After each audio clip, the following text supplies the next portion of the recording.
Poodle Hat, Weird Al's first album of the new millennium, brought him his 3rd Grammy Award and some fond memories for his wife, Suzanne. That was a personal experience for me because that's our little poodle, Bella, sitting on his head, you know. And I was pregnant all while he was working on that album. And my parents and I are all part of the cover of that album. And Nina was born 4 days after we shot it. It's hard for me to talk about having a child without using every cliche in the book. You know, it changes your perspective, it changes your life. I don't think it's changed me artistically in such a way, but definitely the way I go about things. For one thing, Nina gets up very early in the mornings, and now I have to kind of more be on her schedule. So I'm still doing the same kind of music, but you know, when I'm doing demos downstairs, now she's sitting on my lap, and the demos have her like making noises all over it. So I talked to him on the phone the other day, and he says, "Hang on, Miller, hang on for a second. My daughter is running through the house in her underwear with a Viking hat on," and I was going like, "Yeah."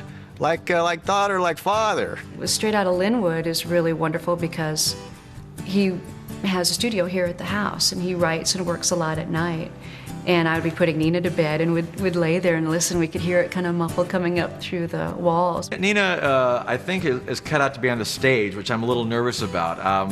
She always wants to join me when I'm on stage. She'll be watching the sidelines, so she'll want to go out and start dancing, and Suzanne will have to drag her back. That was not me when I was 4 years old. She has no fear of crowds, I tell you that much. Those crowds are always partly comprised of legions of loyal Weird Al devotees. His fan base would throw themselves under a truck for him. The hardcores is what the people associated with Al call the fans, and there were a good many females in that group too. There were a few, you know, dirty looks I got along the way with some of the Al lady fans, but I think everything's cool now. I think we're good. The demo has just become huge. I mean, there's 5-year-old kids in the audience. There's 55-year-old, you know, parents and grandparents. Bringing their kids or fans of ours from 20, 25 years ago. Families like him because he works clean, and they realize it's something that they can take the kids to. I try not to go too edgy. I mean, I don't work blue, I don't use profanity, I don't do anything that I feel would be, you know, too off color. Even when he's being edgier, there's nothing particularly mean about what he does. And that stands out, I think, as his career unfolds and as people become more and more cynical. I get amazing artwork from fans and gifts and things like that, and it's great. And with the whole MySpace thing, that's even brought me closer because now they get to comment to me. Immediately after a show, I get to go back to the hotel room or the bus and get immediate feedback from the show, which is really nice. Now that there are fewer outlets for videos, internet sites like YouTube and MySpace have become increasingly more important in giving artists exposure. Weird Al's White and Nerdy video was viewed over 6 million times on YouTube during the first 3 weeks of its release, making it onto that site's top 15 all-time most viewed videos. The internet is sort of like the new MTV in a way. It's kind of levels the playing field, because if you're a struggling artist and you just want to get your stuff out there, you just upload it. If your stuff is good, people will see it.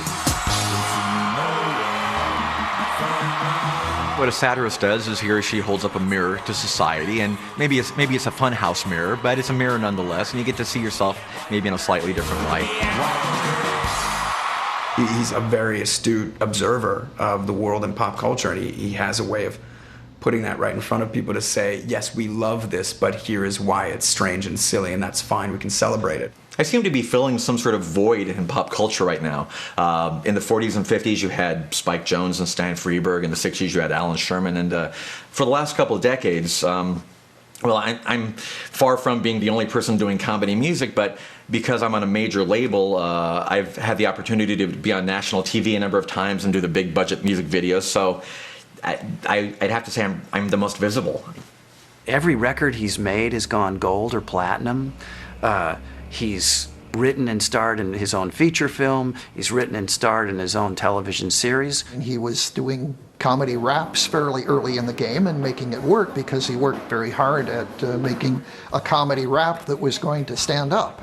I never thought that I would be sitting in an interview 20 years after the first time I heard his music, telling someone that Al Yankovic is one of the few critically bulletproof artists of our age, but I actually believe that he is.